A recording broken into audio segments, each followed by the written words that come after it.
The wind that evening did not simply blow, it punished. It howled through the narrow corridors of Harlem's side streets, rattling loose metal signs and sweeping dirty snow into sharp spirals that stung like thrown sand.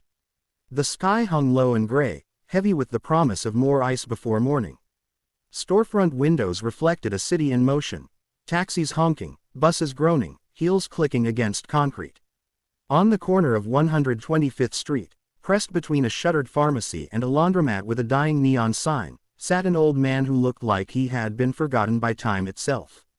Walter Green had positioned himself against the brick wall as if the building might lend him strength. It didn't. The cold seeped through everything: his thin coat, his worn trousers, the soles of his cracked shoes. Snow clung to his shoulders and collected in the creases of his sleeves. His breath came out in weak, uneven puffs. "Spare some change," he tried to call. The words barely escaped his chapped lips. People noticed him. That was the strange part. They saw him. Their eyes flicked down, registered the shape of him, and then they deliberately looked away. A woman with manicured nails tightened her designer scarf and crossed to the other side of the sidewalk.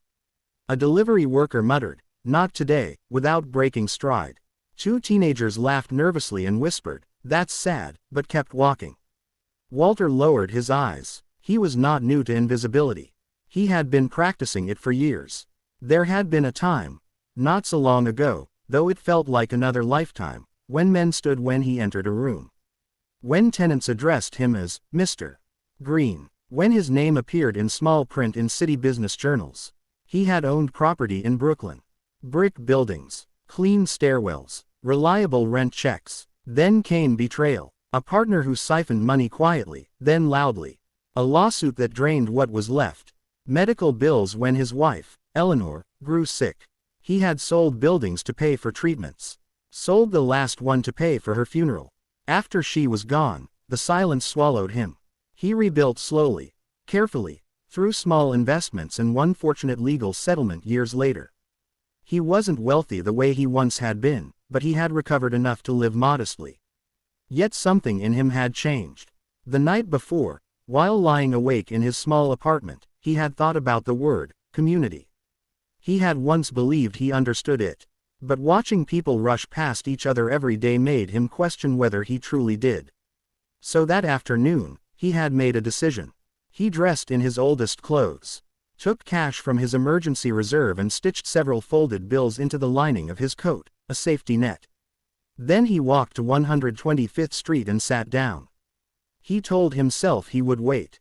Wait to see if anyone would stop without expecting recognition. An hour passed, then two. The temperature dropped further. Walter's fingers began to lose feeling. Pride faded. The experiment stopped feeling philosophical and started feeling dangerous. He shifted weakly and tried again. Spare some change. That was when Malik Thompson stepped off the bus. Malik's day had started at 6 a.m.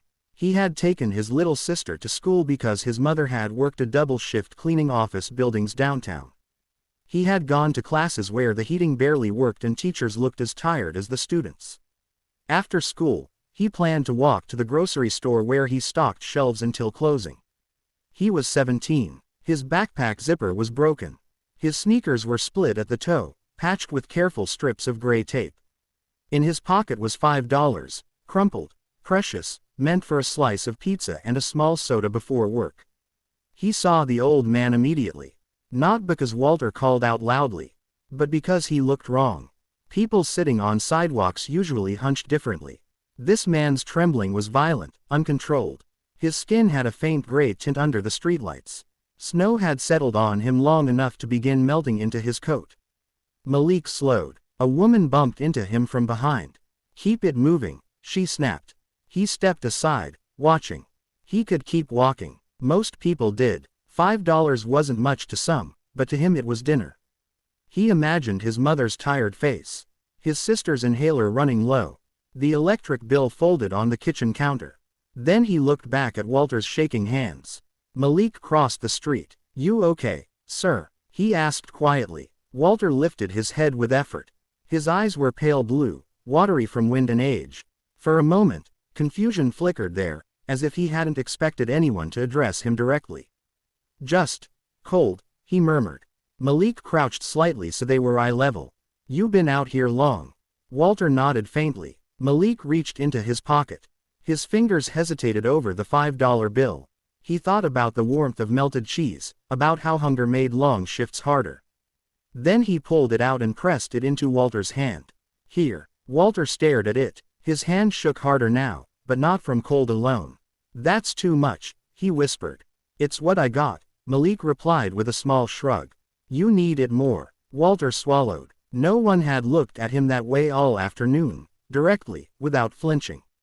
Malik stood and, without overthinking it, pulled off his knit cap. He placed it gently on Walter's head, tugging it down over his ears. Hey! Walter protested weakly. Malik was already slipping off his hoodie. The cold air bit instantly through his t-shirt, but he ignored it. He wrapped the hoodie around the older man's shoulders. I'll be fine, he said. I gotta walk anyway. Walter's pride rose again, thin but stubborn. You don't have to. I know, Malik said simply.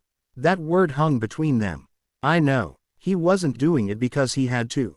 He was doing it because he chose to. Across the street, inside a parked black SUV, journalist Caroline Brooks lowered her camera slightly. She had been filming pedestrian reactions for a winter homelessness segment. She had captured dozens of people passing by. She had not expected this. Through her lens, she zoomed in on the moment Malik handed over the money. On the hoodie, on the way he stayed, not rushing off after giving charity, but lingering, speaking softly. She kept filming. Can you stand? Malik asked. Walter tried. His legs protested. Malik quickly slipped an arm around his back, steady but respectful. There's a church a couple blocks down, Malik said. They do hot soup at night. Walter hesitated, but the wind made the decision for him. They walked slowly. Malik adjusted his pace to match the older man's uneven steps. Snow crunched under their shoes. Cars sped past without slowing. No one else stopped. When they reached the church doors, warm light spilled onto the sidewalk. Volunteers ushered them inside without question. Only then did Malik step back. You good now? He asked. Walter nodded, voice thick. Yes. Malik gave a small smile. Okay. He turned and stepped back into the freezing night, hoodie gone, stomach empty, hands shoved under his armpits for warmth. He didn't see the SUV pull away. He didn't know the footage was already being reviewed, edited, prepared. The next morning, the video aired on local news. The headline was simple. Teen stops when no one else would. Clips spread across social media platforms within hours. Viewers shared it with captions like, "Faith in humanity restored," and, "This young man deserves the world." Donations poured into the church, not just for Walter, but for winter programs citywide. Malik found out during third period English. The principal called him to the office. His stomach twisted. He replayed every minor rule he might have broken. When he opened the door, he froze. Walter stood there, clean-shaven, hair combed back, dressed in a tailored gray overcoat. He looked transformed. Beside him stood Caroline Brooks. And on the desk sat a leather folder.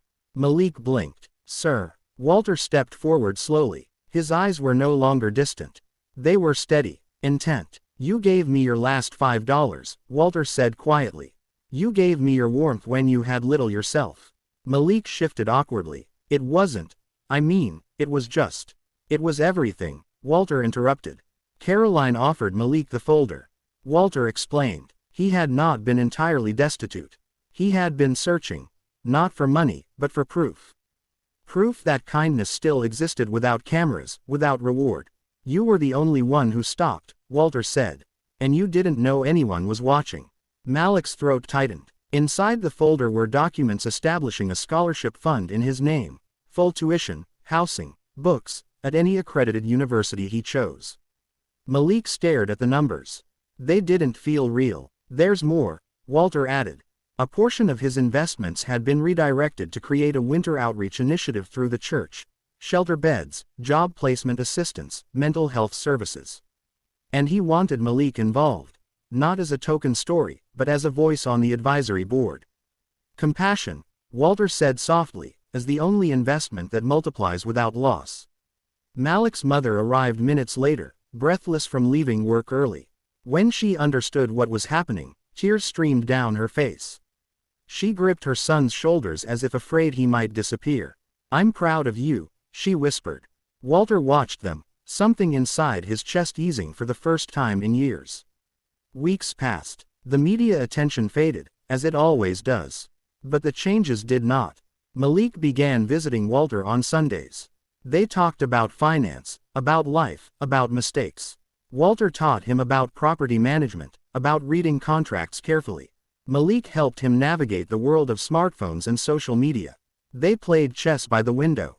And every winter after that, without fail, Malik returned to 125th Street. Not to test anyone, not to film, but to sit beside someone overlooked, offering gloves, soup, conversation. Because he had learned something powerful on that freezing night. Sometimes the world changes not when the richest person gives the most, but when the poorest person gives anyway.